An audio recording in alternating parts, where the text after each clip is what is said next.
2 ਨਵੰਬਰ 1984 ਨੂੰ ਹਰਿਆਣਾ ਦੇ ਰਿਵਾੜੀ ਜ਼ਿਲ੍ਹੇ ਦੇ ਪਿੰਡ ਹੂਮ ਚਿੱਲੜ 'ਚ ਜਿਹੜਾ 17 ਪਰਿਵਾਰਾਂ ਦੇ 79 ਜੀਆਂ ਨੂੰ ਜਿਉਂਦੇ ਪੈਟਰੋਲ ਪਾ ਕੇ ਅੱਗ ਲਾ ਕੇ ਸਾੜ ਦਿੱਤਾ ਗਿਆ। 17 ਸਿੱਖ ਪਟੌਦੀ ਰਿਆਸਤ 'ਚ ਮਾਰੇ ਗਏ। ਗੁੜਗਾਵਾਂ ਮੈਸੈਕਰ ਉਹਦੇ 'ਚ ਵੀ ਜਿਹੜਾ ਗੁੜਗਾਵਾਂ ਦੇ ਵਿੱਚ ਉਹਨਾਂ ਨੇ first case was near railway station where 13 family members were killed brutally. The mob, under the guidance of local Congress leaders, created a panic in the city as the armed mob rampaged through the town and set fire to Sikh homes in the city. There were 47 killings in Gurgaon district. 300 houses, shops, factories were looted and burned to ashes. इशियाड 82 च इस level ते सिੱਖੀ cause ਦੀ support ਪੈਦਾ ਕਰਵਾਉਣ 'ਚ ਭਜਨ ਲਾਲ ਦਾ ਬਹੁਤ ਵੱਡਾ role ਸੀ, ਕਿਉਂਕਿ ਹਰਿਆਣੇ ਦਾ ਚੀਫ ਮਿਨਿਸਟਰ ਹੁੰਦਿਆਂ ਜਿਹੜੀ ਅਸ਼ੋਰੈਂਸ ਉਹਨੇ ਇੰਦਰਾ ਗਾਂਧੀ ਨੂੰ ਦਿੱਤੀ ਸੀ ਕਿ ਮੈਂ ਇੱਕ ਵੀ ਸਿੱਖ ਨੂੰ ਹਰਿਆਣੇ 'ਚੋਂ ਲੰਘਣ ਨਹੀਂ ਦਿਆਂਗੇ, ਦਿੱਲੀ ਨਹੀਂ ਪਹੁੰਚ, ਉਹ ਉਹਨੇ ਕਾਫੀ ਹੱਦ ਤੱਕ ਪੂਰੀ ਕੀਤੀ ਹੈ। ਜਿਉਂ ਹੀ ਸ਼ੰਭੂ ਬਾਰਡਰ 'ਤੇ ਆਇਆ ਔਰ ਇੱਕ ਲੰਬੇ ਧੜੰਗੇ 6 ਫੁੱਟੇ ਹਰਿਆਣਵੀ ਜਾਟ ਨੇ ਗੱਡੀ ਉਹਦੀ ਰੋਕੀ ਔਰ ਉਹਨੂੰ ਲੱਗਾ ਵੀ ਸ਼ਾਇਦ ਇਹਨੇ ਹੈ ਨਹੀਂ, ਉਹਨੇ ਆਪਣਾ ਆਈਡੀ ਕਾਰਡ ਕੱਢ ਕੇ ਕਿ ਬ੍ਰਿਗੇਡੀਅਰ ਔਰ ਉਹਨੂੰ ਬਾਹਰ ਦਿਖਾਇਆ ਤੇ ਉਹ ਉਹਨੂੰ ਅੱਗੋਂ ਕਹਿੰਦਾ ਕਿ ਇਹ ਗੱਤੋ ਸਾ ਨਾ ਦਿਖਾਲ ਮੁਝ ਕੋ ਉੱਤਰ ਕਾਰਮਾ ਸਾ। ਉਹਨਾਂ ਦਾ ਜਿਹੜਾ ਸਾਬਕਾ ਫੌਜੀਆਂ ਦਾ ਇਕੱਠ ਸੀ ਉਹ ਇੱਕ ਬਹੁਤ ਵੱਡੀ ਘਬਰਾਹਟ ਸੀ ਇੰਡੀਅਨ ਸਿਸਟਮ ਦੇ ਲਈ। ਪਾਸਪੋਰਟ ਕਮਿਸ਼ਨਰ ਨੇ ਜਿਹੜੀ ਦਰਖਾਸਤ ਪਾਸਪੋਰਟ ਦੀ ਸਿੱਖ ਨੇ ਦਿੱਤੀ ਹੈ ਉਸ ਨੂੰ ਦੇਖਦੇ ਆ ਸਿਰ ਚੁੱਕ ਕੇ ਪੁੱਛਿਆ ਕਿ ਉਹਦੇ 'ਤੇ ਆਈਡੈਂਟੀਫਿਕੇਸ਼ਨ ਮਾਰਕ ਲਿਖਣਾ ਹੁੰਦਾ ਕਿ ਕੋਈ ਤਿਲ, ਕੋਈ ਮੱਸਾ ਤੇਰੇ ਸਰੀਰ 'ਤੇ, ਕੋਈ ਜਨਮ ਨਿਸ਼ਾਨ, ਕੋਈ ਨਿਸ਼ਾਨ ਜਿਹੜਾ ਮਿਟ ਨਾ ਸਕੇ। ਚੰਦ ਮਿੰਟ ਉਹਨੇ ਕੁਝ ਸੋਚਿਆ, ਫਿਰ ਸਰਦਾਰ ਨੇ ਇੱਕਦਮ ਸ਼ਰਟ ਉਤਾਰੀ ਤੇ ਉਹਨੇ ਕਿਹਾ ਇਹ ਇੱਕ ਅੱਗ ਦਾ ਨਿਸ਼ਾਨ ਹੈ ਸਰ ਜੀ, ਸਨ 84 ਦਾ, ਇਹ ਮਿਟ ਨਹੀਂ ਸਕਦਾ।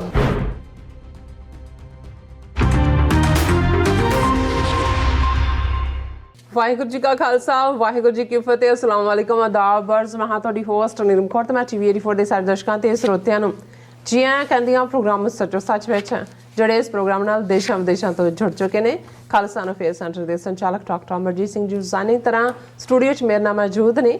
ਆਓ ਉਹਨਾਂ ਨਾਲ ਗੱਲਬਾਤ ਕਰਕੇ ਅੱਜ ਦੇ ਅਹਿਮ ਇਸ਼ੂਜ਼ ਉੱਪਰ ਉਹਨਾਂ ਦਾ ਤਬਸਰਾ ਜਾਣਦੇ ਹਾਂ। ਜੀ ਡਾਕਟਰ ਸਾਹਿਬ, ਵਾਹਿਗੁਰੂ ਜੀ ਕਾ ਖਾਲਸਾ, ਵਾਹਿਗੁਰੂ ਜੀ ਕੀ ਫਤਿਹ। ਹਾਂਜੀ ਨੀਲਮ ਕੌਰ ਜੀ, ਤੁਹਾਨੂੰ ਵੀ ਤੇ ਦੁਨੀਆ ਭਰ 'ਚ ਬੈਠੇ ਸਾਡੇ ਬਹੁਤ ਹੀ ਪਿਆਰੇ ਸੋਹਣੇ ਸਿਆਣੇ TV 84 ਦੇ ਵਿਊਅਰਸ ਨੂੰ ਵੀ ਵਾਹਿਗੁਰੂ ਜੀ ਕਾ ਖਾਲਸਾ, ਵਾਹਿਗੁਰੂ ਜੀ ਕੀ ਫਤਿਹ। ਤੇ ਸਾਡੇ ਬਹੁਤ ਹੀ ਪਿਆਰੇ ਮੁਸਲਮਾਨ ਭੈਣਾਂ ਭਰਾਵਾਂ ਨੂੰ ਅਸਲਾਮ ਅਲੈਕੁਮ। ਜੀ ਡਾਕਟਰ ਸਾਹਿਬ, ਜੀ ਆਇਆਂ ਨੂੰ ਪ੍ਰੋਗਰਾਮ ਸੱਚੋ ਸੱਚ ਵਿੱਚ। ਬਹੁਤ ਸ਼ੁਕਰੀਆ ਜੀ ਡਾਕਟਰ ਸਾਹਿਬ, ਅੱਜ 2 ਨਵੰਬਰ 2022 19 ਕੱਤਕ ਨਾਨਕ ਸ਼ਾਹੀ ਸਮਤ 554 ਦਾ ਦਿਨ ਹੈ ਤੇ ਡਾਕਟਰ ਸਾਹਿਬ ਪ੍ਰੋਗਰਾਮ ਸ਼ੁਰੂ ਕਰਨ ਤੋਂ ਪਹਿਲਾਂ ਅਸੀਂ ਆਪਣੇ ਦਰਸ਼ਕਾਂ ਤੇ ਸਰੋਤਿਆਂ ਨੂੰ ਹਮੇਸ਼ਾ ਤਰ੍ਹਾਂ ਦਾ ਸੀ ਵਿਊਅਰਸ ਜੇ ਤੁਸੀਂ ਹੱਕ, ਸੱਚ, ਇਨਸਾਫ ਤੇ ਪੈਰਾ ਦਿੰਦਾ ਇੱਕੋ ਇੱਕ ਚੈਨਲ TV 84 ਨੂੰ ਦੇਖਣਾ ਚਾਹੁੰਦੇ ਹੋ ਤਾਂ ਤੁਸੀਂ ਦੇਖ ਸਕਦੇ Spectrum cable, RCN cable, Buffalo cable in Canada, roku, Jadoo box, Oshawa, Facebook TV 84 ਦੀ ਐਪ ਰਾਹੀਂ online streaming and IP box ਤੇ ਤੁਸੀਂ TV 84 ਨੂੰ ਦੇਖ ਸਕਦੇ ਹੋ। ਵਿਊਅਰਸ, ਜੇ ਤੁਸੀਂ TV 84 ਨਾਲ ਪ੍ਰੋਗਰਾਮ ਸੱਚੋ ਸੱਚ ਨਾਲ ਫੇਸਬੁੱਕ ਰਾਹੀਂ ਜੁੜੇ ਤਾਂ ਉਸ ਨੂੰ ਵੱਧ ਤੋਂ ਵੱਧ ਲਾਈਕ ਕਰੋ ਤੇ ਸ਼ੇਅਰ ਕਰੋ ਅਤੇ ਨਾਲ ਹੀ YouTube ਤੇ ਸਬਸਕ੍ਰਾਈਬ ਵੀ ਕਰੋ। ਇਹ ਵੀ ਦੱਸ ਦਿਓ ਕਿ ਤੁਸੀਂ TV 84 ਦੀ ਐਪ ਨੂੰ ਐਂਡਰੋਇਡ ਐਂਡ ਐਪ ਸਟੋਰ ਤੇ ਡਾਊਨਲੋਡ ਕਰਕੇ ਜੋ TV 84 ਦੀ ਲਾਈਵ ਸਟ੍ਰੀਮ ਹੈ ਇਸ ਨੂੰ ਤੁਸੀਂ 24 ਆਵਰਸ ਦੇਖ ਸਕਦੇ ਹੋ। ਵਿਊਅਰਸ, ਪ੍ਰੋਗਰਾਮ ਦੀ ਸ਼ੁਰੂਆਤ ਕਰਨ ਜਾ ਰਹੇ ਹਾਂ ਅੱਜ ਦੀ ਸਪਾਂਸਰਸ਼ਿਪ ਦੇ ਹਵਾਲੇ ਨਾਲ ਕਿ ਅੱਜ ਦੇ ਪ੍ਰੋਗਰਾਮ ਸੱਚੋ ਸੱਚ ਨੂੰ ਸਪਾਂਸਰ ਕੀਤਾ ਗਿਆ ਹੈ ਟੋਰਾਂਟੋ ਤੋਂ ਵੀਰ ਸਚਪ੍ਰੀਤ ਸਿੰਘ ਹੋਰਾਂ ਵੱਲੋਂ। ਸੋ ਇਹਨਾਂ ਨੇ TV 84 ਦੀ ਸਮੁੱਚੀ ਟੀਮ ਅਤੇ ਖਾਸ ਕਰਕੇ ਡਾਕਟਰ ਅਮਰਜੀਤ ਸਿੰਘ ਜੀ ਦਾ ਧੰਨਵਾਦ ਕੀਤਾ ਹੈ ਕਿ ਤੁਸੀਂ ਸਿੱਖ ਮੀਡੀਆ ਦੇ ਤੌਰ ਤੇ ਚੰਗਾ ਕੰਮ ਕਰ ਰਹੇ ਹੋ ਔਰ ਦਰਸ਼ਕਾਂ ਨੂੰ ਇਹ ਬੇਨਤੀ ਕੀਤੀ ਹੈ ਕਿ TV 84 ਨੂੰ ਮਜ਼ਬੂਤ ਕਰੀਏ, ਆਪਣਾ ਦਸਵੰਧ ਕੱਢੀਏ ਅਤੇ ਵੱਧ ਤੋਂ ਵੱਧ TV 84 ਨੂੰ ਡੋਨੇਟ ਕਰੀਏ। ਸੋ ਨੈਰੇਟਿਵ ਬਿਲਡਿੰਗ ਸਾਡੇ ਪੱਖ ਵਿੱਚ ਹੋਈ ਬਹੁਤ ਅਹਿਮ ਹੈ। ਸੋ ਜੋ ਖਤਾ ਅਸੀਂ 1984 ਵਿੱਚ ਖਾਧੀ ਹੁਣ ਨਹੀਂ ਅਸੀਂ ਇਹ ਦੁਹਰਾਉਣਾ ਚਾਹੁੰਦੇ। ਸੋ ਵਿਊਅਰਸ, ਜਿਸ ਤਰ੍ਹਾਂ ਕਿ ਸਾਨੂੰ ਹਮੇਸ਼ਾ ਹੀ ਤੁਸੀਂ ਸਪੋਰਟ ਕਰਦੇ ਹੋ, ਸਪਾਂਸਰਸ਼ਿਪ ਵੀ ਭੇਜਦੇ ਹੋ, ਸੋ ਅਸੀਂ ਚਾਹਾਂਗੇ ਕਿ ਤੁਸੀਂ ਇਸੇ ਤਰ੍ਹਾਂ ਹੀ ਸਾਨੂੰ ਸਪਾਂਸਰਸ਼ਿਪ ਭੇਜੋ, ਸਾਡੇ ਪ੍ਰੋਗਰਾਮ ਨੂੰ ਪ੍ਰਮੋਟ ਕਰੋ। ਸੋ ਤੁਸੀਂ ਸਾਡੇ ਪ੍ਰੋਗਰਾਮ ਨੂੰ ਵੱਧ ਤੋਂ ਵੱਧ ਸ਼ੇਅਰ ਵੀ ਕਰਿਆ ਕਰੋ ਔਰ YouTube ਤੇ ਵੱਧ ਤੋਂ ਵੱਧ ਸਬਸਕ੍ਰਾਈਬ ਵੀ ਕਰਿਆ ਕਰੋ। ਸੋ ਅਸੀਂ ਆਪਣੇ ਦਰਸ਼ਕਾਂ ਤੇ ਸਰੋਤਿਆਂ ਨੂੰ ਅਪੀਲ ਤੇ ਬੇਨਤੀ ਕਰਦੇ ਕਿ ਤੁਸੀਂ ਪ੍ਰੋਗਰਾਮ ਸੱਚੋ ਸੱਚ ਨੂੰ ਵੱਧ ਤੋਂ ਵੱਧ ਸਪਾਂਸਰ ਕਰੋ। ਸਪਾਂਸਰਸ਼ਿਪ ਲਈ ਤੁਸੀਂ ਸਾਨੂੰ ਕਾਲ ਕਰ ਸਕਦੇ ਹੋ ਸਾਡੇ ਫੋਨ ਨੰਬਰ ਤੇ 5166619194 ਸੇਮ ਨੰਬਰ ਤੇ WhatsApp ਕਰ ਸਕਦੇ ਹੋ। ਤੁਸੀਂ ਸਾਨੂੰ ਈਮੇਲ ਵੀ ਕਰ ਸਕਦੇ ਹੋ info@tv84.tv ਤੇ। ਸੋ ਵਿਊਅਰਸ, ਜਿਸ ਤਰ੍ਹਾਂ ਕਿ ਆਪਾਂ ਸਭ ਜਾਣਦੇ ਜਿਹੜਾ ਇਹ ਦਿਨ ਚੱਲ ਰਹੇ ਨੇ, ਇਹ ਜਿਹੜੀ ਨਵੰਬਰ 84 ਦੀ ਸਿੱਖ ਨਸਲ ਕੁਸ਼ੀ ਦੇ ਜਿਹੜੇ ਨੇ ਦਿਨ ਚੱਲ ਰਹੇ ਨੇ। ਸੋ ਅੱਜ 2 ਨਵੰਬਰ ਦਾ ਦਿਨ ਹੈ, ਜਿਸ ਵਿੱਚ ਜਿਸ ਤਰ੍ਹਾਂ ਕਿ ਅੱਜ ਦੇ ਦਿਨ ਹੀ 38 ਵਰ੍ਹੇ ਪਹਿਲਾਂ ਹਰਿਆਣੇ ਦੇ ਰਵਾੜੀ ਜ਼ਿਲ੍ਹੇ ਦੇ ਪਿੰਡ ਹੋਂਦ ਚੱਲੜ ਵਿੱਚ ਦਰਿੰਦਿਆਂ ਨੇ 17 ਪਰਿਵਾਰਾਂ ਦੇ 79 ਜੀਆਂ ਨੂੰ ਜਿਉਂਦੇ ਪੈਟਰੋਲ ਪਾ ਕੇ ਅੱਗ ਲਾ ਕੇ ਸਾੜ ਦਿੱਤਾ ਸੀ। ਸੋ ਨਵੰਬਰ 84 ਨਸਲ ਸਿੱਖ ਨਸਲ ਕੁਸ਼ੀ ਦਾ ਬਿਰਤਾਂਤ ਜਿਹੜਾ ਅਜੇ ਵੀ ਜਾਰੀ ਹੈ ਅਤੇ ਅੱਜ ਦਾ ਜਿਹੜਾ ਸਮੁੱਚਾ ਪ੍ਰੋਗਰਾਮ ਹੈ ਉਹ ਨਵੰਬਰ 84 ਸਿੱਖ ਨਸਲ ਕੁਸ਼ੀ ਦੇ ਪੀੜਤਾਂ ਨੂੰ ਸਮਰਪਿਤ ਕਰਦੇ ਹਾਂ। ਸੋ ਅਸੀਂ ਚਾਹਾਂਗੇ ਕਿ ਤੁਸੀਂ ਇਸੇ ਤਰ੍ਹਾਂ ਬਣੇ ਰਹਿਣਾ। ਦੇਖਣ ਸੁਣ ਲਈ ਤੁਹਾਡਾ ਸਭ ਦਾ ਬਹੁਤ ਬਹੁਤ ਧੰਨਵਾਦ ਜੀ। ਡਾਕਟਰ ਸਾਹਿਬ ਕੀ ਵਿਚਾਰਾਂ ਨੇ? ਦੇਖੋ, ਇਹ ਸਾਰੇ ਹੀ ਦਿਨ ਬੜੇ ਤਕਲੀਫ ਵਾਲੇ ਨੇ। ਬਿਲਕੁਲ, ਕਿਉਂਕਿ ਜਿਹੜੇ ਮਹਿਸੂਸ ਕਰ ਸਕਦੇ ਨੇ ਔਰ ਇਨਸਾਨ ਜਿਸ ਨੂੰ ਰੱਬ ਨੇ ਬੜੀ ਰੀਝ ਦੇ ਨਾਲ ਘੜਿਆ ਇਸ ਸਮੁੱਚੀ ਧਰਤੀ ਦੇ ਉੱਤੇ, ਜਦੋਂ ਗੁਰੂ ਸਾਹਿਬ ਨੇ ਫਰਮਾਇਆ ਕਿ ਸਗਲ ਜੋਨ ਤੇਰੀ ਪਨਿਹਾਰੀ, ਇਸ ਧਰਤੀ ਮੈਂ ਤੇਰੀ ਸਿੱਖਦਾਰੀ, ਇਸ ਧਰਤੀ ਦਾ ਬਾਦਸ਼ਾਹ ਬਣਾਇਆ, ਇਸ ਧਰਤੀ ਦਾ ਸਭ ਤੋਂ ਉੱਤਮ ਜੀਵ ਬਣਾਇਆ। ਇਸ ਲਈ ਉਸ 'ਚ ਉੱਤਮਤਾ ਹੈ ਕਿ ਉਸ ਦੇ ਅੰਦਰ ਠੀਕ ਤੇ ਗਲਤ ਦੀ ਪਛਾਣ ਕਰਨ ਦਾ ਮਾਦਾ ਹੈ। ਔਰ ਉਹ ਸੱਚਮੁੱਚ ਉੱਤਮ ਉਦੋਂ ਹੀ ਹੈ ਜਦੋਂ ਗੁਰੂ ਸਾਹਿਬ ਨੇ ਯਾਦ ਦਹਾਨੀ ਕਰਵਾਈ ਕਿ ਧੌਲ ਧਰਮ ਦਇਆ ਕਾ ਪੂਤ, ਕਿ ਧਰਮੀ ਹੋਣਾ ਹਰ ਕੋਈ ਕਲੇਮ ਕਰਦਾ ਹੈ, ਪਰ ਧਰਮ ਦਾ ਮਤਲਬ ਹੀ ਇਹ ਹੈ ਕਿ ਜੇ ਉਸ ਦੇ ਵਿੱਚ ਦਇਆ ਹੈ, ਕਿ ਜੇ ਦਇਆ ਚੋਂ ਧਰਮ ਨਿਕਲਦਾ ਹੈ, ਦਇਆ ਚੋਂ ਕੰਪੈਸ਼ਨ, ਦਇਆ ਨੂੰ ਅਸੀਂ ਕਹਿੰਦੇ ਹਾਂ। ਔਰ ਜੇ ਮੁੱਢਲੇ ਤੌਰ ਤੇ ਮੈਂ ਕਹਾਂ, ਜਿਸ ਤਰ੍ਹਾਂ ਹੀ ਲਫ਼ਜ਼ ਰਹਿਮ ਵੀ ਇਸਤੇਮਾਲ ਹੁੰਦਾ ਹੈ, ਕੰਪੈਸ਼ਨ, ਰਹਿਮ, ਦਇਆ, ਇਹੀ ਧਰਮ ਦਾ ਜਸਟ ਹੈ। ਜੇ ਸਾਨੂੰ ਕਿਸੇ ਫੈਲੋ ਹਿਊਮਨ ਬੀਇੰਗ ਦੀ, ਕਿਸੇ ਹੋਰ ਜਿਹੜਾ ਇਨਸਾਨ ਸਫਰਿੰਗ 'ਚ ਹੈ, ਉਸ ਦੀ ਸਫਰਿੰਗ ਆਪਣੀ ਨਹੀਂ ਮਹਿਸੂਸ ਹੁੰਦੀ, ਔਰ ਜੇ ਈਵਨ ਇਹ ਸਫਰਿੰਗ ਮਹਿਸੂਸ ਕਰਨ ਦਾ ਮਾਦਾ ਐਨੀਮਲਸ, ਬਰਡਸ ਔਰ ਇਹ ਸਾਰੇ ਤੱਕ ਵੀ ਨਹੀਂ ਸਾਡਾ ਜਾਂਦਾ, ਤਾਂ ਫਿਰ ਸਾਡੇ 'ਚ ਤੇ ਪਸ਼ੂ 'ਚ ਕੋਈ ਫਰਕ ਨਹੀਂ ਹੈ।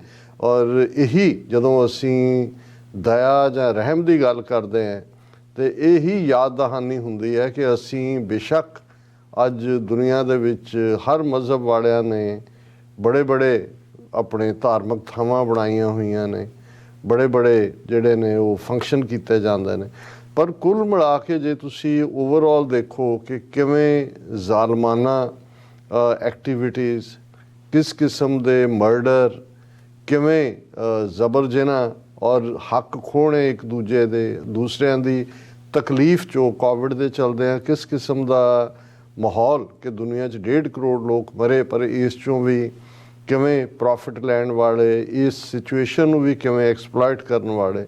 ਸੋ ਇਹ ਜਦੋਂ ਦਇਆ ਤੋਂ ਸਖਣਾ ਇਨਸਾਨ ਹੁੰਦਾ ਹੈ ਜਾਂ ਸਮੁੱਚਾ ਇਨਸਾਨਾਂ ਦਾ ਵਰਗ ਹੁੰਦਾ ਹੈ, ਫਿਰ ਇਹ ਤਬਾਹੀ ਦੀਆਂ ਨਿਸ਼ਾਨੀਆਂ ਹੀ ਹੁੰਦੀਆਂ ਨੇ।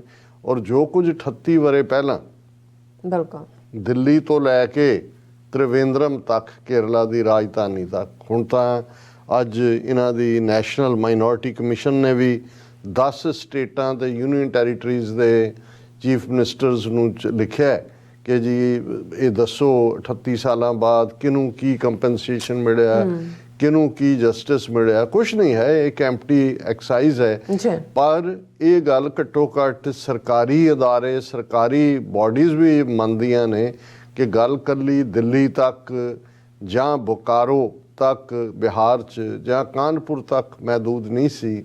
ਇਹ ਭਾਰਤ ਭਰ ਦੇ ਵਿੱਚ ਇਹਨਾਂ ਨੇ ਤਾਂ 10 ਸੂਬੇ ਕਿਹਾ। ਸਾਡੇ ਕੋਲ ਉਹ ਲਿਸਟ ਹੈ ਪੂਰੀ ਕਿ ਕਿਵੇਂ 18 ਤੋਂ ਜ਼ਿਆਦਾ ਸਟੇਟਾਂ ਔਰ ਯੂਨੀਅਨ ਟੈਰੀਟਰੀਜ਼ ਦੇ ਵਿੱਚ ਸਿੱਖਾਂ ਦੀ ਨਸਲਕੁਸ਼ੀ ਹੋਈ, ਉਹਨਾਂ ਦੇ ਕਾਰੋਬਾਰ ਤਬਾਹ ਕੀਤੇ ਗਏ।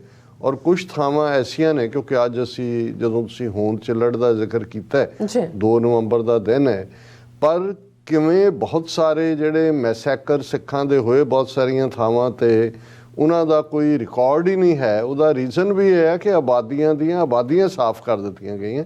ਔਰ ਇਹ ਵੀ ਹੋਂਦ ਚੱਲੜ ਦੀ ਕਹਾਣੀ, ਜਿਹੜਾ ਕਿ ਹਰਿਆਣਾ ਦੇ ਗੁੜਗਾਵਾਂ ਦੇ ਨੇੜੇ ਰਿਵਾੜੀ ਜ਼ਿਲ੍ਹੇ ਦਾ ਪਿੰਡ ਹੈ ਹੋਂਦ ਚਿੱਲੜ, ਉੱਥੇ ਕਿਵੇਂ ਸਿੱਖਾਂ ਨੂੰ ਬਿਲਕੁਲ ਉਹ ਪਿੰਡ ਹੀ ਸਾਫ਼ ਕਰ ਦਿੱਤਾ ਗਿਆ। ਇਹ ਵੀ 2010 ਜਾਂ 2011 ਦੇ ਵਿੱਚ ਗੱਲ ਸਾਹਮਣੇ ਆਉਂਦੀ ਹੈ, ਜਦੋਂ ਕਿ ਇੱਕ ਗਿਆਸਪੁਰਾ ਡਿਸਟ੍ਰਿਕਟ ਲੁਧਿਆਣਾ ਦਾ ਸਿੱਖ ਨੌਜਵਾਨ ਇੰਜੀਨੀਅਰ ਮਨਵਿੰਦਰ ਸਿੰਘ ਗਿਆਸਪੁਰਾ, ਹੁਣ ਤਾਂ ਉਹ ਆਮ ਆਦਮੀ ਪਾਰਟੀ ਦਾ MLA ਹੈ, ਉਹਦੀ ਨੌਕਰੀ ਹੈ, ਇੰਜੀਨੀਅਰ ਹੈ, ਉਹ ਦਿੱਲੀ ਦੇ ਨੇੜੇ ਗੁੜਗਾਵਾਂ 'ਚ, ਔਰ ਉਹਦਾ ਇੱਕ ਸਾਥੀ ਜਾਂ ਕੁਲੀਗ ਜਿਹੜਾ ਉਹਨੂੰ ਕਿਤੇ ਮਿਲਦਾ ਹੈ ਤੇ ਉਹ ਗੱਲ ਕਰਦਾ ਹੈ, ਉਹ ਕਹਿੰਦਾ ਜੀ ਸਾਡੇ ਨੇੜੇ ਵੀ ਜਿਹੜਾ ਇੱਕ ਪਿੰਡ ਸੀ ਉਹਦੇ 'ਚ ਸਿੱਖ ਰਹਿੰਦੇ ਸੀ, ਪਰ ਉਹ ਸਾਰੇ ਦੇ ਸਾਰੇ ਮਾਰ ਦਿੱਤੇ ਜਾਂ ਜਿਹੜੇ ਥੋੜੇ ਬਹੁਤ ਕੋਈ ਬਚੇ ਵੀ ਚਲੇ ਗਏ, ਔਰ ਇਵੇਂ ਹੋਇਆ। ਉਹ ਕਹਿੰਦੇ ਵੀ ਮੇਰੇ ਕੰਨ ਖੜੇ ਹੋ ਗਏ ਕਿ ਵੀ ਇਹ ਕੀ ਹੈ, ਔਰ ਉਸ ਦੀ ਅਸੀਂ ਵੇਰਵੇ ਨਾਲ ਗੱਲ ਕਰਾਂਗੇ ਕਿ ਕਿਵੇਂ ਮਨਵਿੰਦਰ ਸਿੰਘ ਗਿਆਸਪੁਰਾ ਦੇ ਐਫਰਟ ਦੇ ਨਾਲ ਇਹ ਹੋਂਦ ਚਿੱਲੜ ਦਾ ਜਿਹੜਾ ਸਾਰਾ ਵਾਕਿਆ, ਔਰ ਇਵੇਂ ਇਹਨੂੰ ਕਿਵੇਂ ਜਿਹੜਾ ਬਿਲਕੁਲ ਇਸ ਦੇ ਉੱਤੇ ਪਰਦਾ ਪਾਇਆ ਗਿਆ। ਔਰ ਜਦੋਂ ਇਹ ਫਿਰ 2011 ਦੇ ਵਿੱਚ ਇਹ ਹਕੀਕਤ ਸਾਹਮਣੇ ਆਉਂਦੀ ਹੈ, ਫਿਰ ਜਿਹੜਾ ਇੱਕ ਗਰਗ ਕਮਿਸ਼ਨ ਵੀ ਬਣਾਇਆ ਜਾਂਦਾ ਹੈ, ਇਸ ਦੇ ਉੱਤੇ ਮੰਨਿਆ ਜਾਂਦਾ ਹੈ ਸਰਕਾਰਾਂ ਵੱਲੋਂ ਇਹ ਹੈ, ਲੇਕਿਨ ਗਰਗ ਕਮਿਸ਼ਨ ਦਾ ਦਾਇਰਾ ਮਹਿਦੂਦ ਕਰ ਦਿੱਤਾ ਜਾਂਦਾ ਹੈ ਕਿ ਭਾਈ ਉਹ ਸਿਰਫ ਜਿਹੜੇ ਕੋਈ ਬਚੇ ਨੇ ਉਹਨਾਂ ਨੂੰ ਜਿਹੜਾ ਫਾਈਨੈਂਸ਼ੀਅਲ ਕੰਪਨਸੇਸ਼ਨ ਦੀ ਗੱਲ ਕਰੇਗਾ। ਕੋਈ ਇਹਨਾਂ ਮਰਡਰਸ ਦੇ ਲਈ ਜਿਹੜੇ ਕੋਲਡ ਬਲੱਡਡ ਮਰਡਰ ਸੀ, ਘੇਰ ਕੇ ਪਿੰਡ ਦੇ ਵਿੱਚ ਆ ਕੇ ਔਰ ਘਰਾਂ ਨੂੰ ਪੈਟਰੋਲ ਪਾ ਕੇ ਅੱਗ ਲਾ ਦੇਣੀ, ਔਰ ਇਹ ਕਿਉਂਕਿ ਹੋਂਦ ਚਿੱਲੜ ਸਾਹਮਣੇ ਆਇਆ, ਦਰਸ਼ਕ ਈਵਨ ਪਿਕਚਰਸ ਵੀ ਦੇਖ ਸਕਦੇ ਨੇ, ਕੌਮ ਦਾ ਫੋਕਸ ਹੋਇਆ, ਫਿਰ ਉੱਥੇ ਇੱਕ ਵੱਡਾ ਸਮਾਗਮ ਵੀ ਹੋਇਆ, ਆਲੇ ਦੁਆਲਿਓਂ ਵੀ ਸਿੱਖ ਪਹੁੰਚੇ, ਪੰਜਾਬ ਤੋਂ ਵੀ ਜਥੇਦਾਰ ਅਕਾਲ ਤਖਤ ਵੀ ਗਏ, ਉੱਥੇ ਬਹੁਤ ਤਕਰੀਰਾਂ ਹੋਈਆਂ ਜੀ, ਇਹ ਯਾਦ ਬਣਾਵਾਂਗੇ, ਉੱਥੇ ਇਹ ਕਰਾਂਗੇ, ਹੋਲੋਕਾਸਟ ਮਿਊਜ਼ੀਅਮ ਵਾਂਗ ਕਰਾਂਗੇ। ਉਹ ਜਿੰਨਾ ਕੁ ਸਾਡਾ ਹੈ ਲੋਕਾਂ ਦਾ ਵੀ ਗੱਲ ਹੁੰਦੀ ਹੈ ਤੇ ਉਹ ਮੁੜ ਕੇ ਉੱਥੇ ਕੀ ਗੱਲ ਰਹਿ ਜਾਂਦੀ ਹੈ। ਲੇਕਿਨ ਇਸ ਦੇ ਨਾਲ ਘੱਟੋ ਘੱਟ ਡਾਕੂਮੈਂਟੇਸ਼ਨ ਜ਼ਰੂਰ ਹੋਈ ਕਿ ਹਰਿਆਣੇ ਦੇ ਵਿੱਚ ਕਿਸ ਕਿਸਮ ਦਾ, ਔਰ ਫਿਰ ਜਦੋਂ ਮਨਵਿੰਦਰ ਸਿੰਘ ਨੇ ਅੱਗੋਂ ਐਫਰਟ ਕੀਤਾ, ਫਿਰ ਇਹੀ ਨਹੀਂ ਸੀ ਕਿ ਬਈ ਇਹ ਗੱਲ ਹੋਂਦ ਚਿੱਲੜ ਤੱਕ ਸੀ, ਉਸ ਦੇ ਨਾਲ ਹੀ ਕੁਛ ਵਿੱਥ ਦੇ ਉੱਤੇ ਪਟੌਦੀ ਰਿਆਸਤ, ਪਟੌਦੀ ਦੀ ਨਵਾਬ ਪਟੌਦੀ ਜਿਹੜਾ ਕ੍ਰਿਕਟ ਦਾ ਕੈਪਟਨ, ਔਰ ਹੁਣ ਉਹਦਾ ਅੱਗੋਂ ਟੱਬਰ ਜਿਹੜਾ ਘਰ ਵਾਲੀ ਸ਼ਰਮਿਲਾ ਟੈਗੋਰ ਤੇ ਅੱਗੋਂ ਸੈਫ ਅਲੀ ਤੇ ਕਿਹੜੇ ਸਾਰੇ ਨੇ, ਕਿ ਈਵਨ ਪਟੌਦੀ ਰਿਆਸਤ ਦੇ ਵਿੱਚ ਵੀ 19 ਸਿੱਖਾਂ ਨੂੰ, ਜਿਹਦੀ ਫਿਰ ਪ੍ਰੋਪਰ ਡਾਕੂਮੈਂਟੇਸ਼ਨ ਵੀ ਨਹੀਂ ਉਹਨਾਂ ਨੇ ਹੋਣ ਦਿੱਤੀ ਇਲਾਕੇ ਦੇ ਲੋਕਾਂ ਨੇ, ਕਿ ਭਾਈ ਉੱਥੇ ਵੀ ਕਿਵੇਂ ਸਿੱਖਾਂ ਨੂੰ ਕੋਹ ਕੇ ਮਾਰਿਆ। ਸੋ ਉਹਦੇ ਤੋਂ ਇਹ ਸਾਬਤ ਵੀ ਹੋਇਆ ਕਿ ਭਾਈ ਕਿੰਨਾ ਵੱਡਾ, ਜਦੋਂ ਬਹੁਤ ਵਾਰੀ ਇਹ ਕਿਹਾ ਜਾਂਦਾ ਹੈ, ਪੰਜਾਬ ਦੇ ਹਵਾਲੇ ਨਾਲ ਵੀ ਹੁੰਦਾ ਹੈ, ਜਦੋਂ ਕਿ ਅਸੀਂ 1.5 ਲੱਖ ਦੀ ਫਿਗਰ ਕਹਿੰਦੇ ਹਾਂ ਤੇ ਬਹੁਤ ਵਾਰੀ ਕਈ ਕਹਿਣਗੇ ਜੀ ਦੇਖੋ ਫਲਾਣੇ ਨੇ ਤਾਂ 40,000 ਪੰਜਾਬ 'ਚ ਕਿਹਾ ਸੀ ਕਿ ਮਾਰੇ ਗਏ, ਫਲਾਣੇ ਨੇ 50 ਕਿਹਾ ਸੀ, ਉਹਨੇ ਇਹ ਕੋਟ। ਹੁਣ ਮਾਰਨ ਵਾਲੇ ਜਿਹੜੇ ਨੇ ਉਹ ਮਾਰਨ ਨੂੰ, ਜਿਹਨਾਂ ਨੂੰ ਮਾਰਿਆ ਉਹਨਾਂ ਦੀਆਂ ਕਬਰਾਂ ਤੇ ਨਹੀਂ ਬਣਾਉਂਦੇ ਜਾਂ ਉਹਨਾਂ ਦੀਆਂ ਮੱਠੀਆਂ ਤੇ ਮੜੀਆਂ ਤੇ ਨਹੀਂ ਬਣਾਉਂਦੇ ਤੇ ਉਹਨਾਂ ਦਾ ਨਾਂ ਲਿਖਦੇ ਨੇ ਕਿ ਤੁਹਾਡੇ ਕੋਲ ਹੈ। ਜੇ ਸਰ ਜਸਵੰਤ ਸਿੰਘ ਖਾਲੜਾ ਨਾ ਹੁੰਦੇ, ਔਰ ਅੱਜ ਅਸੀਂ 2 ਨਵੰਬਰ ਨੂੰ ਗੱਲ ਕਰ ਰਹੇ ਹਾਂ, ਔਰ ਸਰ ਜਸਵੰਤ ਸਿੰਘ ਖਾਲੜਾ ਦਾ ਅੱਜ ਬਰਥਡੇ ਵੀ ਹੈ, 1952 ਦੇ ਵਿੱਚ 2 ਨਵੰਬਰ ਨੂੰ ਉਹ ਪੈਦਾ ਹੋਏ।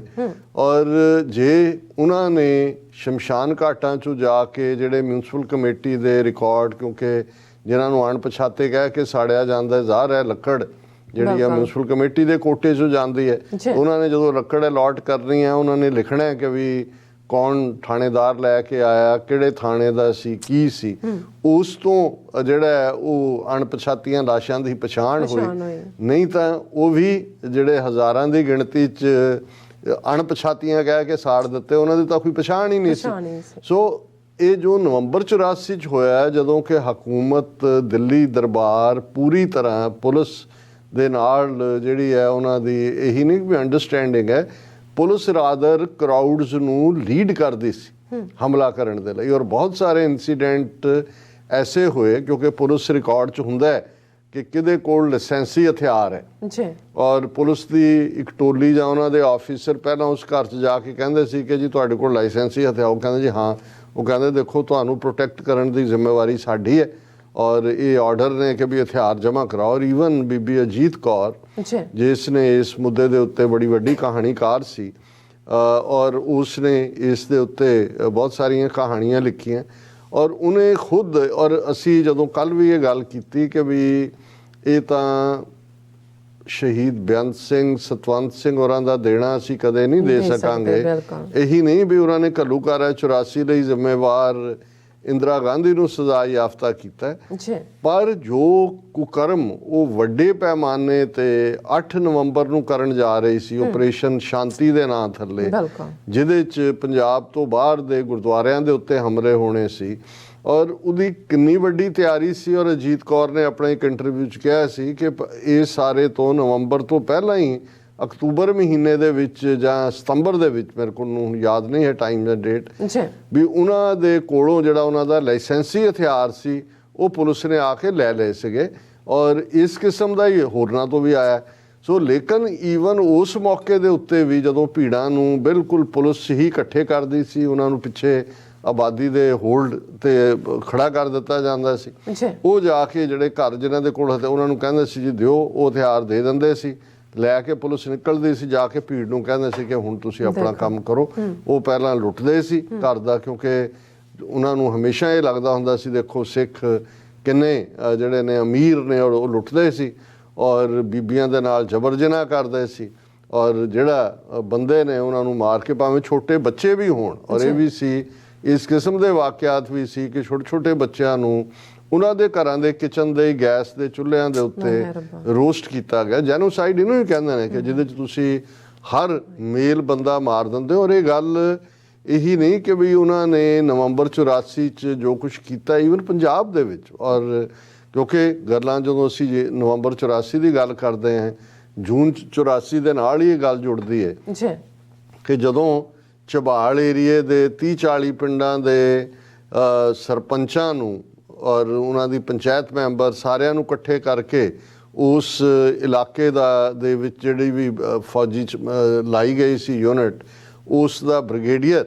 ਉਹ ਉਹਨਾਂ ਨੂੰ ਕਹਿੰਦਾ ਕਿ ਭਾਈ ਇਹ ਤੁਸੀਂ ਸਾਡੇ ਹਵਾਲੇ ਕਰੋ, ਜੋ ਵੀ ਇੱਥੇ ਤੁਹਾਡੇ ਮੁੰਡੇ ਨੇ ਜਿਹੜੇ ਇਸ ਪਾਸੇ ਨੇ। ਔਰ ਨਹੀਂ ਤਾਂ ਇੱਕ ਗੱਲ ਯਾਦ ਰੱਖੋ, ਔਰ ਉਹਨੇ ਅੰਗਰੇਜ਼ੀ 'ਚ ਉਸ ਪੀਰੀਅਡ 'ਚ ਕੋਟ ਹੋਇਆ ਪੰਜਾਬ ਹਿਊਮਨ ਰਾਈਟ ਆਰਗੇਨਾਈਜੇਸ਼ਨ ਦੀ ਰਿਪੋਰਟ ਕਿ we will kill all your male members and will confine your women to our cantonments and breed a new race which will be loyal to India।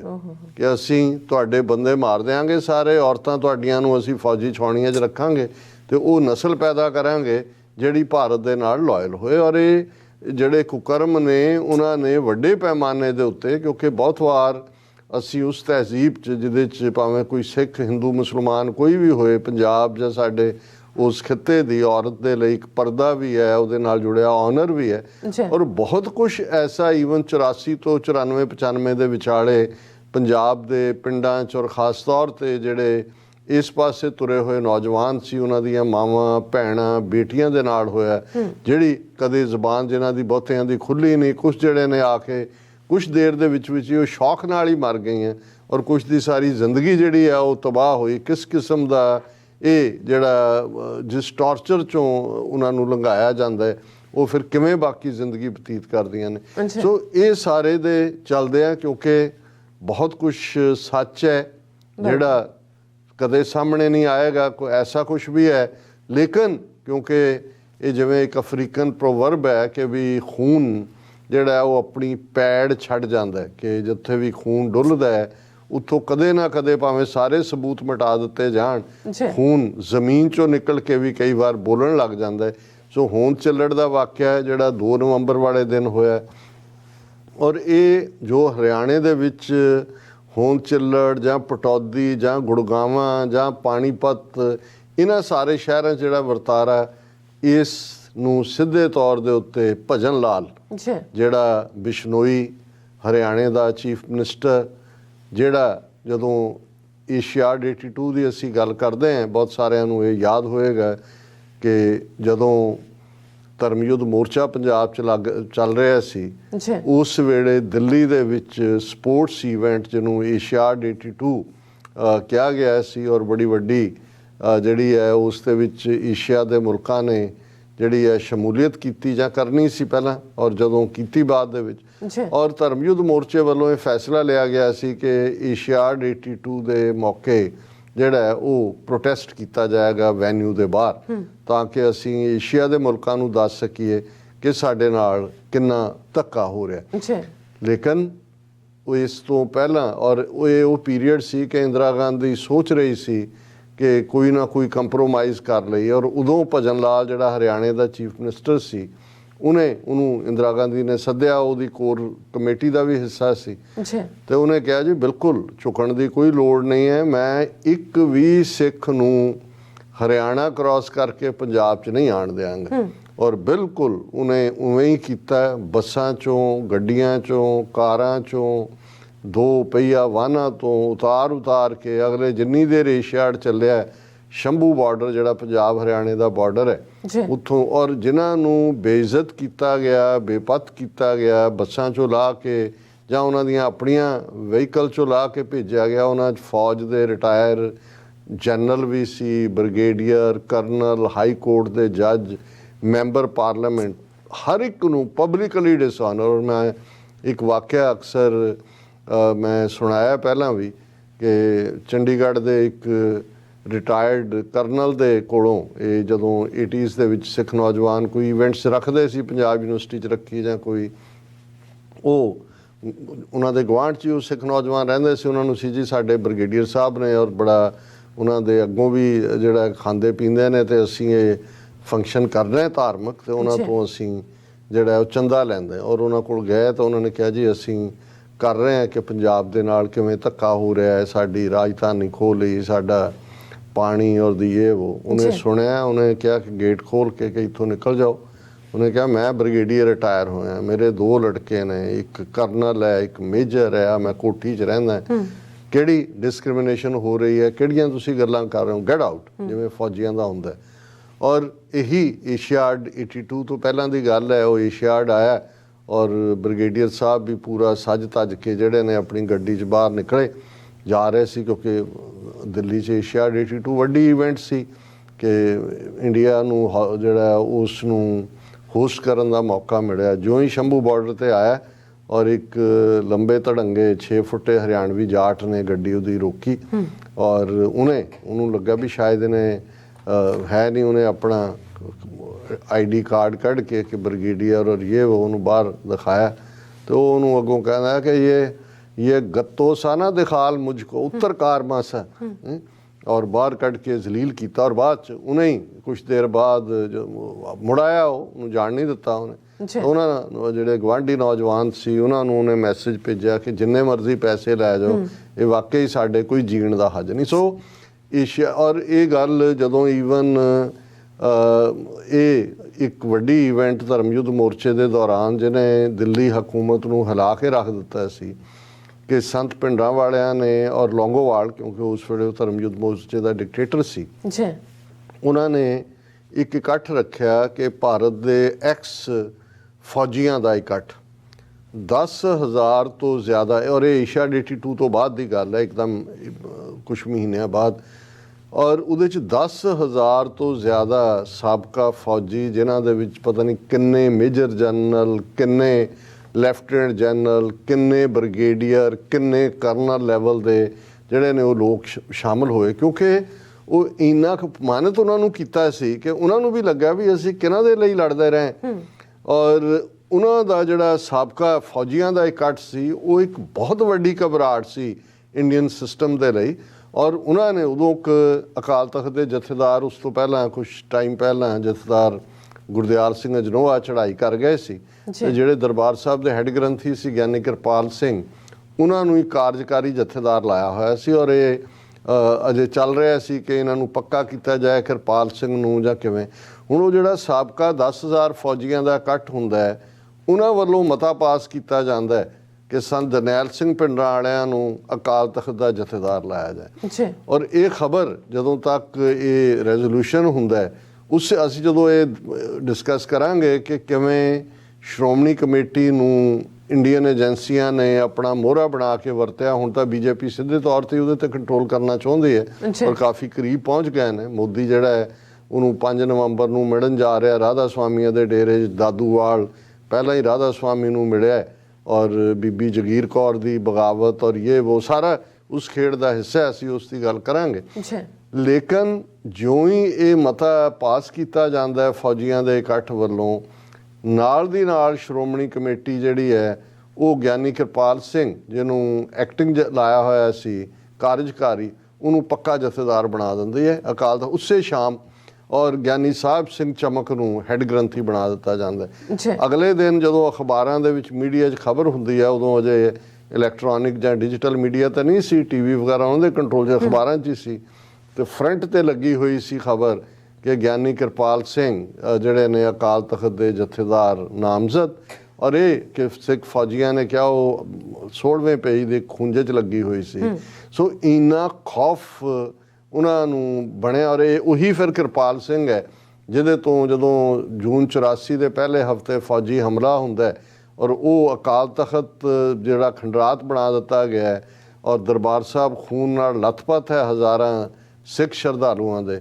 ਤੋ ਕਿਰਪਾਲ ਸਿੰਘ ਦਰਬਾਰ ਸਾਹਿਬ ਦੀਆਂ ਪਰਿਕਰਮਾ 'ਚ ਖਲੋ ਕੇ ਹੱਥ 'ਚ ਲਿਖਿਆ ਬਿਆਨ ਜਿਹੜਾ ਫੌਜੀ ਅਫਸਰਾਂ ਨੇ ਉਹਨੂੰ ਦਿੱਤਾ, ਉਹ ਪੜ੍ਹ ਕੇ ਕਹਿ ਰਿਹਾ ਸੀ ਜੀ ਤੋਸ਼ਾਖਾਨਾ ਠੀਕ ਹੈ, ਕੋਠਾ ਸਾਹਿਬ ਠੀਕ ਹੈ, ਕਿ ਜੀ ਕੋਈ ਨੁਕਸਾਨ ਨਹੀਂ ਹੋਇਆ, ਤੋਸ਼ਾਖਾਨਾ ਵੀ ਬਿਲਕੁਲ ਠੀਕ ਠਾਕ ਹੈ, ਕੋਠਾ ਸਾਹਿਬ ਵੀ। ਸੋ ਇਸ ਲੈਵਲ ਦਾ ਝੂਠ। ਸੋ ਮੈਂ ਇਹ ਬਾਰ-ਬਾਰ ਇਹ ਕਹਿਣਾ ਚਾਹੁੰਦਾ ਕਿ ਇਹ ਜਿਹੜਾ ਇੱਕ ਤਬਕਾ ਬਹੁਤ ਵਾਰ ਸਾਡਾ ਦੂਸਰੇ ਪ੍ਰੋਪੇਗੈਂਡੇ ਦਾ ਸ਼ਿਕਾਰ ਰਿਹਾ, ਅੱਜ ਵੀ ਹੈ, ਲੇਕਿਨ ਇਹਨਾਂ 38 ਸਾਲਾਂ ਨੇ ਬਹੁਤ ਸਾਰਿਆਂ ਦੀਆਂ ਅੱਖਾਂ ਖੋਲ੍ਹੀਆਂ।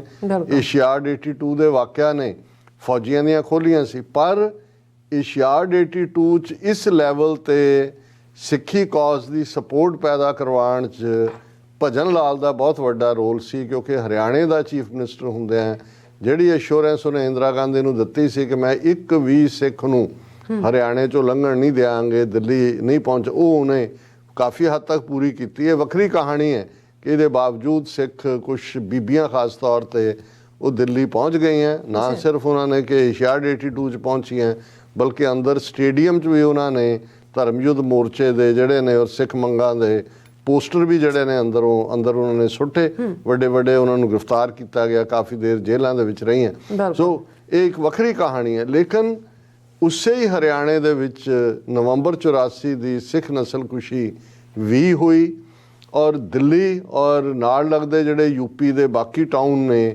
ਉਹਨਾਂ ਦੇ ਵਿੱਚ ਸਹਾਰਨਪੁਰ, ਮੇਰਠ, ਉਹਦੇ 'ਚ ਕਰਵਾਉਣ ਦੇ ਲਈ ਵੀ ਜਿਹੜਾ ਇਹਨੇ ਭਜਨ ਲਾਲ ਨੇ ਜਿਹੜੇ ਕ੍ਰਿਮੀਨਲਸ ਨੇ ਸਕੂਲਾਂ ਦੀਆਂ ਸਰਕਾਰੀ ਬੱਸਾਂ ਔਰ ਉਹਨਾਂ ਸਾਰਿਆਂ ਦਾ ਵੀ ਇਸਤੇਮਾਲ ਕੀਤਾ। ਸੋ ਇਸ ਸਾਰੇ ਦੇ ਵਿੱਚ ਕਿਉਂਕਿ 2 ਨਵੰਬਰ ਨੂੰ ਅਸੀਂ ਇਹ ਗੱਲ ਕਰ ਰਹੇ ਹਾਂ ਕਿ ਹੋਂਦ ਚੱਲੜ ਦਾ ਜਿਹੜਾ ਵਾਕਿਆ ਹੈ ਇਹ 2 ਨਵੰਬਰ ਨੂੰ ਵਾਪਰਦਾ ਹੈ। ਔਰ ਜਦੋਂ ਇਹ 2011 ਦੇ ਵਿੱਚ ਮਨਵਿੰਦਰ ਸਿੰਘ ਗਿਆਸਪੁਰ ਇਸ ਨੂੰ ਜਗਜ਼ਾਰ ਕਰਦੇ ਨੇ, ਫਿਰ ਜਿਹੜਾ ਇਹ ਕਹਾਣੀ ਬਾਹਰ ਆਉਂਦੀ ਹੈ ਔਰ ਉਹਦੇ 'ਤੇ ਫਿਰ ਜਿਹੜਾ ਰਿਪੋਰਟਿੰਗ ਹੁੰਦੀ ਹੈ ਕਿ ਭਾਈ 2 ਨਵੰਬਰ 1984 ਨੂੰ ਹਰਿਆਣਾ ਦੇ ਰਿਵਾੜੀ ਜ਼ਿਲ੍ਹੇ ਦੇ ਪਿੰਡ ਹੋਂਦ ਚੱਲੜ 'ਚ ਜਿਹੜਾ 17 ਪਰਿਵਾਰਾਂ ਦੇ 79 ਜੀਆਂ ਨੂੰ ਜਿਉਂਦੇ ਪੈਟਰੋਲ ਪਾ ਕੇ ਅੱਗ ਲਾ ਕੇ ਸਾੜ ਦਿੱਤਾ ਗਿਆ। ਔਰ ਈਵਨ ਉਹਦੀਆਂ ਵਿਟਨੈਸਿਸ ਕੁਝ ਜਿਹੜੇ ਸਿੰਪੈਥੈਟਿਕ ਹਿੰਦੂ ਸੀ ਇਲਾਕੇ ਦੇ ਉਹਨਾਂ ਨੇ ਵੀ ਦਿੱਤੀਆਂ। ਔਰ ਇਸ ਸਾਰੇ ਦੇ ਉੱਤੇ ਜਦੋਂ ਤੁਸੀਂ ਹੁਣ ਗੂਗਲ ਕਰਕੇ ਲੱਭਣਾ ਵੀ ਚਾਹੋ ਤਾਂ ਬਹੁਤ ਸਾਰੀ ਜਾਣਕਾਰੀ ਹੈ। ਹੋਂਦ ਚੱਲੜ ਤੁਸੀਂ ਪਾਓਗੇ ਤਾਂ ਪਤਾ ਲੱਗ ਜਾਂਦਾ ਹੈ ਕਿ ਭਾਈ ਕੀ ਹੋਇਆ।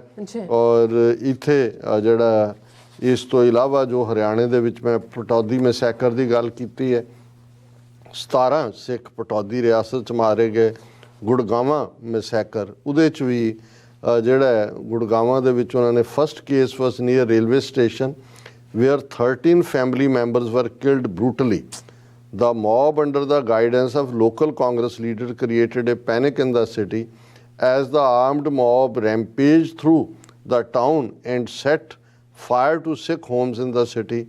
There were 47 killings in Gurgaon district. 300 houses, shops, factories were looted and burnt to ashes. ਇਕੱਲਾ ਗੁੜਗਾਵਾਂ ਦੇ ਵਿੱਚ ਜਿਹੜਾ ਹੈ 47 ਤੋਂ ਜ਼ਿਆਦਾ ਕਿਲਿੰਗਸ ਨੇ। ਔਰ ਫਿਰ ਇਹ ਜਿਹੜਾ ਬਹੁਤ ਸਾਰਾ ਹੋਰ ਵੀ ਬ੍ਰੇਕਡਾਊਨ ਹੈ ਕਿ ਵੀ ਕਿੱਥੇ ਕਿੱਥੇ ਕੀ ਹੋਇਆ ਔਰ ਕਿਸ ਲੈਵਲ ਦੇ ਉੱਤੇ ਜਾ ਕੇ ਇਸ ਦੇ ਉੱਤੇ ਕਿੰਨੇ ਵਿਕਟਮ ਬਣੇ। ਹੁਣ ਅੱਜ ਇੱਕ ਲਿਖਤ ਗੁਲਜ਼ਾਰ ਦੇ ਨਾਂ ਥੱਲੇ ਹੈ, ਮੈਨੂੰ ਨਹੀਂ ਪਤਾ ਵੀ ਇਹ ਗੁਲਜ਼ਾਰ ਫਿਲਮੀ ਦੁਨੀਆ ਵਾਲੇ ਨੇ, ਜਿਹੜਾ ਨਾਂ ਜਿਹਦਾ ਸੰਪੂਰਨ ਸਿੰਘ ਕਾਲਰਾ, ਔਰ ਜਿਹਨੇ ਜਿਹੜੀ ਸਿੱਖ ਬਗਾਵਤ ਸੀ, ਇਸ ਦੇ ਉੱਤੇ ਵੀ ਫਿਲਮ ਮਾਚਿਸ਼ ਬਣਾਈ ਸੀ। ਜੀ। ਲੇਕਿਨ ਇਹ ਕਿਸੇ ਦਾ ਵੀ ਹੋਏ, ਲੇਕਿਨ ਇਹ ਬਿਆਨ ਕਰਦਾ ਹੈ ਇੱਕ ਵਾਕਿਆ 'ਚ ਹੀ ਕਿ ਭਾਈ ਸਿੱਖ ਕਿਵੇਂ, ਜਦੋਂ ਅਸੀਂ ਸਕਾਰਸ ਦੀ ਗੱਲ ਕਰਦੇ ਹਾਂ, ਜਦੋਂ ਤੁਹਾਡੇ ਕੋਈ ਵੱਡੀ ਸੱਟ ਫੇਟ ਵੀ ਲੱਗਦੀ ਹੈ, ਉਸ ਦਾ ਨਿਸ਼ਾਨ ਰਹਿ ਜਾਂਦਾ ਹੈ। ਪਰ ਇੱਥੇ 38 ਵਰ੍ਹੇ ਪਹਿਲਾਂ ਜਿਸ ਲੈਵਲ ਦੀ ਤਕਲੀਫ, ਜਿਸ ਲੈਵਲ ਦੀ ਪੇਨ ਦਿੱਤੀ, ਉਹ ਤਾਂ ਕਦੇ ਵੀ ਨਾ ਹੀਲ ਹੋਣ ਵਾਲੇ ਜ਼ਖਮ ਨੇ। ਔਰ ਇਹ ਜਿਹੜਾ ਵਾਕਿਆ ਹੈ ਕਿ ਪਾਸਪੋਰਟ ਕਮਿਸ਼ਨਰ ਨੇ ਜਿਹੜੀ ਦਰਖਾਸਤ ਪਾਸਪੋਰਟ ਦੀ ਸਿੱਖ ਨੇ ਦਿੱਤੀ ਹੈ, ਉਸ ਨੂੰ ਦੇਖਦੇ ਹਾਂ ਸਿਰ ਚੁੱਕ ਕੇ ਪੁੱਛਿਆ ਕਿ ਉਹਦੇ 'ਤੇ ਆਈਡੈਂਟੀਫਿਕੇਸ਼ਨ ਮਾਰਕ ਲਿਖਣਾ ਹੁੰਦਾ ਕਿ ਕੋਈ ਤਿਲ, ਕੋਈ ਮੱਸਾ ਤੇਰੇ ਸਰੀਰ 'ਤੇ, ਕੋਈ ਜਨਮ ਨਿਸ਼ਾਨ, ਕੋਈ ਨਿਸ਼ਾਨ ਜਿਹੜਾ ਮਿਟ ਨਾ ਸਕੇ।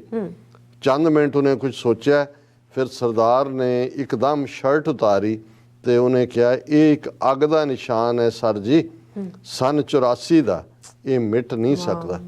ਹੁਣ ਇਹ ਹੈ ਜਦੋਂ ਤੁਸੀਂ ਉਸ ਸਾਰਿਆਂ ਨੂੰ ਦੇਖਦੇ ਹੋ। ਔਰ ਜਿਵੇਂ ਅੱਜ ਦਾ ਪ੍ਰੋਗਰਾਮ ਵੀਰ ਸਚਪ੍ਰੀਤ ਸਿੰਘ ਟੋਰਾਂਟੋ ਉਹਨਾਂ ਨੇ ਸਪਾਂਸਰ ਕੀਤਾ ਔਰ ਮੈਂ ਕਹਿ ਰਿਹਾ ਸੀ ਸ਼ਪ੍ਰੀਤ ਸਿੰਘ ਨੂੰ ਕਿ ਮੈਂ ਕਿਹਾ ਭਾਈ ਮਾਪਿਓ ਨੇ ਨਾਂ ਵੀ ਸੱਚਪ੍ਰੀਤ ਰੱਖਿਆ ਤੇ ਵਾਕਈ ਸੱਚ ਨਾਲ ਪ੍ਰੀਤ ਕਰਦੇ ਨੇ, ਸੱਚੋ ਸੱਚ ਪ੍ਰੋਗਰਾਮ ਦੇ ਐਡਮਾਇਰਰ ਵੀ ਨੇ। ਔਰ ਜਿਵੇਂ ਉਹਨਾਂ ਨੇ TV 84 ਦੇ ਹਵਾਲੇ ਨਾਲ ਵੀ ਕਿਹਾ ਕਿ ਭਾਈ ਅੱਜ ਦੇ ਜ਼ਮਾਨੇ ਦੇ ਵਿੱਚ ਕੀ ਕਿੱਥੇ ਵਾਪਰਦਾ ਹੈ, ਕੀ ਵਾਪਰਿਆ, ਕੀ ਵਾਪਰਨਾ, ਅਹਿਮੀਅਤ ਰੱਖਦਾ ਹੈ ਨੈਰੇਟਿਵ।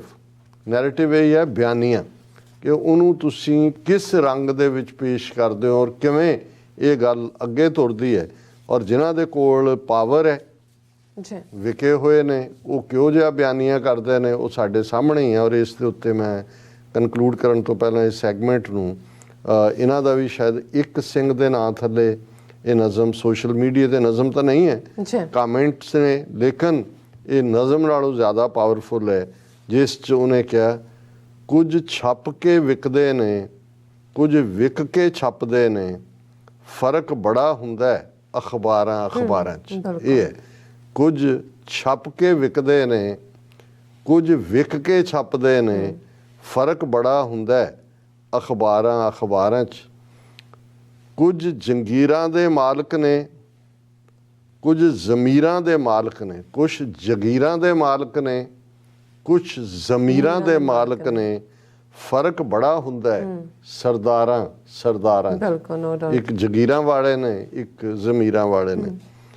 ਕੁਝ ਕੁਰਸੀ ਲਈ ਲੜਦੇ ਨੇ, ਕੁਝ ਕੌਮ ਲਈ ਲੜਦੇ ਨੇ, ਫਰਕ ਬੜਾ ਹੁੰਦਾ ਹੈ ਜਥੇਦਾਰਾਂ 'ਚ। ਅੱਜ ਤੁਸੀਂ ਅਕਾਲੀਆਂ ਦਾ ਹਾਲ ਦੇਖੋ ਕਿ ਕੌਮ ਲਈ ਲੜਨ ਵਾਲੇ ਕਿੱਥੇ ਨੇ, ਕੁਰਸੀ ਲਈ ਲੜਦੇ। ਕੁਝ ਹੱਕਾਂ ਲਈ ਚੱਲਦੀਆਂ ਨੇ, ਕੁਝ ਹਾਕਮ ਲਈ ਚੱਲਦੀਆਂ ਨੇ, ਫਰਕ ਬੜਾ ਹੁੰਦਾ ਹੈ ਤਲਵਾਰਾਂ 'ਚ। ਹੁਣ ਤਲਵਾਰ ਜਿਹੜੀ ਹੱਕ ਸੱਚ ਇਨਸਾਫ ਦੇ ਲਈ ਹੈ ਉਹ ਅਸਲੀ ਹੈ, ਤੇ ਕੁਝ ਜਿਹੜੀ ਹੈ ਉਹ ਸਰਕਾਰੀ ਮਰਸਨਰੀ ਜਿਨ੍ਹਾਂ ਦੀ ਜਿੱਥੋਂ ਤਨਖਾਹ ਮਿਲਦੀ ਹੈ ਕਿ ਜੀ ਅਸੀਂ ਲੂਣ ਹਰਾਮ ਨਹੀਂ ਕਰਨਾ, ਉਹ ਨੇ। ਕੁਝ ਗਰੀਬੀ ਮੁਕਾਉਂਦੀਆਂ ਨੇ, ਕੁਝ ਗਰੀਬ ਮੁਕਾਉਂਦੀਆਂ ਨੇ, ਫਰਕ ਬੜਾ ਹੁੰਦਾ ਹੈ ਸਰਕਾਰਾਂ 'ਚ। ਕੁਝ ਕੀਮਤ ਲਈ ਲਿਖਦੇ ਨੇ, ਕੁਝ ਕੀਮਤੀ ਲਿਖਦੇ ਨੇ, ਫਰਕ ਬੜਾ ਹੁੰਦਾ ਹੈ ਕਲਮਕਾਰਾਂ 'ਚ। ਕੁਝ ਕੀਮਤ ਲਈ ਲਿਖਦੇ ਨੇ, ਕੁਝ ਕੀਮਤੀ ਲਿਖਦੇ ਨੇ, ਫਰਕ ਬੜਾ ਹੁੰਦਾ ਹੈ ਕਲਮਕਾਰਾਂ 'ਚ। ਸੋ ਅਸੀਂ ਵੀਰ ਸਚਪ੍ਰੀਤ ਸਿੰਘ ਹੋਰਾਂ ਦਾ ਸ਼ੁਕਰੀਆ ਅਦਾ ਕਰਦੇ ਜੀ। ਡਾਕਟਰ ਸਾਹਿਬ ਤੁਹਾਡਾ ਬਹੁਤ ਬਹੁਤ ਸ਼ੁਕਰੀਆ। ਸਾਥੀ ਨੇ ਬ੍ਰੇਕ ਤੇ ਜਾਣ ਤੋਂ ਪਹਿਲਾਂ ਅਸੀਂ ਆਪਣੇ ਦਰਸ਼ਕਾਂ ਤੇ ਸਰੋਤਿਆਂ ਨੂੰ ਅਪੀਲ ਤੇ ਬੇਨਤੀ ਕਰਦੀ ਵਿਊਅਰਸ, ਜਿਸ ਤਰ੍ਹਾਂ ਕਿ ਤੁਸੀਂ ਜਾਣਦੇ ਹੋ ਕਿ TV 84 ਹੱਕ ਸੱਚ ਇਨਸਾਫ ਦੀ ਜਿਹੜੀ ਆਵਾਜ਼ ਹੈ ਉਹ ਬੁਲੰਦ ਕਰ ਰਿਹਾ। ਇਹ ਆਵਾਜ਼ ਤੁਹਾਡੇ ਪਿਆਰ ਸਦਕਾ, ਤੁਹਾਡੇ ਵਿਸ਼ਵਾਸ ਸਦਕਾ, ਤੁਹਾਡੇ ਡੋਨੇਸ਼ਨ ਸਦਕਾ ਹੀ ਹੋ ਸਕਦੀ ਹੈ। ਸੋ ਅਸੀਂ ਚਾਹਾਂਗੇ ਕਿ ਤੁਸੀਂ TV 84 ਦੀ ਚੜ੍ਹਦੀ ਕਲਾ ਲਈ ਵੱਧ ਤੋਂ ਵੱਧ ਡੋਨੇਟ ਕਰੋ। ਡੋਨੇਟ ਕਰਨ ਲਈ ਸਾਡੀ ਵੈਬਸਾਈਟ TV84.tv ਤੇ ਜਾ ਕੇ ਪੇਪਲ ਦੀ ਵਰਤੋਂ ਕਰਕੇ 1 ਟਾਈਮ ਡੋਨੇਟ ਕਰ ਸਕਦੇ ਹੋ, ਮੰਥਲੀ ਡੋਨੇਟ ਵੀ ਕਰ ਸਕਦੇ ਹੋ। ਤੁਸੀਂ TV 84 ਦੇ ਨਾਮ ਤੇ ਚੈੱਕ ਬਣਾ ਕੇ ਸਾਨੂੰ ਮੇਲ ਵੀ ਕਰ ਸਕਦੇ ਹੋ ਸਾਡੇ ਇਸ ਪਤੇ ਤੇ 36-01 37th Avenue ਲੌਂਗ ਆਈਲੈਂਡ ਸਿਟੀ, ਨਿਊਯਾਰਕ 11101 USA, ਜਾਂ ਫਿਰ ਤੁਸੀਂ ਸਾਨੂੰ ਫੋਨ ਰਾਹੀਂ ਵੀ ਸੰਪਰਕ ਕਰ ਸਕਦੇ ਹੋ ਸਾਡੇ ਫੋਨ ਨੰਬਰ ਤੇ 5166191984। ਸੇਮ ਨੰਬਰ ਤੇ WhatsApp ਕਰ ਸਕਦੇ ਹੋ। ਤੁਸੀਂ ਸਾਨੂੰ ਈਮੇਲ ਵੀ ਕਰ ਸਕਦੇ ਹੋ info@tv84.tv ਤੇ। ਅਸੀਂ ਤੁਹਾਡੇ ਤਹਿ ਦਿਲ ਤੋਂ ਸ਼ੁਕਰਗੁਜ਼ਾਰ ਹੋਵਾਂਗੇ। ਸੋ ਇੱਥੇ ਲੈਣੇ ਬ੍ਰੇਕ। ਵਿਊਅਰਸ ਤੁਸੀਂ ਸਾਨੂੰ ਇਸੇ ਤਰ੍ਹਾਂ ਬਣੇ ਰਹਿਣਾ। ਮਿਲਦੇ ਹਾਂ ਛੋਟੇ ਜਿਹੇ ਬ੍ਰੇਕ ਤੋਂ ਬਾਅਦ।